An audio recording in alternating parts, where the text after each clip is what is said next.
তোমরা হয়তো ভাবছো আজকে কোয়েল কোথায় যাবে। আজকে আমি কারো বাড়িতেও যাব না, ভগবানের কাছেও যাব না। আজকে যাব সেই জায়গাটাতে যেখানে আমাদের গুয়াহাটিতে অনেক বড় এইমস হসপিটাল খুলেছে। গেটের উপরে লেখা ছিল all India institute of science medicine Guwahati.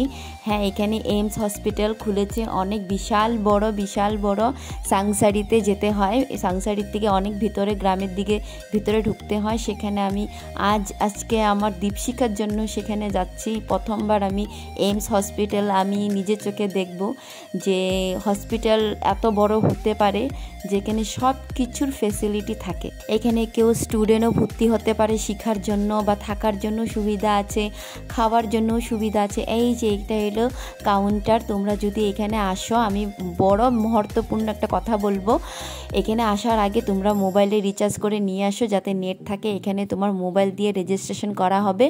Registration হয়ে গেলে তোমাকে একটা কোড নাম্বার দিবে। সেই কোড নাম্বারটা নিয়ে তোমার আরেকটা কাউন্টারে যেতে হবে।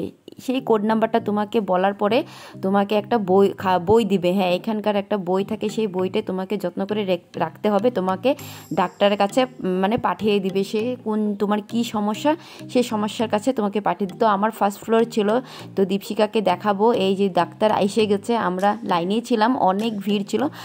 দীপশিখাকে যে আমি ডাক্তারটা দেখেছি সেটা জয়শঙ্কর কৌশিক ছিল। ডাক্তার ছিল অনেক বড়, বিশাল বড় ডাক্তার। মানডে আর থার্সডে বসে। তো তোমাদের বাচ্চাদের যে কোনো সমস্যা থাকলে এখানে অনেক ডাক্তারের নাম দেওয়া আছে, তোমরা ভালো করে পড়ে নিও। আর এই যে দেখো ডাক্তারটা, মনে হয় উনি অনেক বাইরের থেকে আসছে। সে তেলুগুতে কথা বলতেছিল। আর আমি এটাই বলবো, ওনার চিকিৎসাতে আমার দীপশিখা অনেক ভালো হয়েছে। আর আশা করি ও আরও ভালো হবে।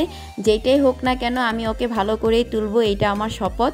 তো দেখো বন্ধুরা, চারিপাশে তোমাদেরকে আমি হসপিটালটা দেখাই। বিশাল বড়। আমি কিলোমিটারও বলতে পারবো না যে কত বড়। এখানে অনেক দূরের থেকেও যদি লোক আসে, তো এখানে থাকার মতো ব্যবস্থা আছে।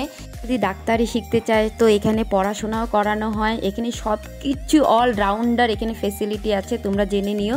আজকে আমি বলবো না, শুধু একটা কথাই বলবো, তোমরা সবাই আশীর্বাদ করো দীপশিখা যাতে ভালো হয়ে যায়।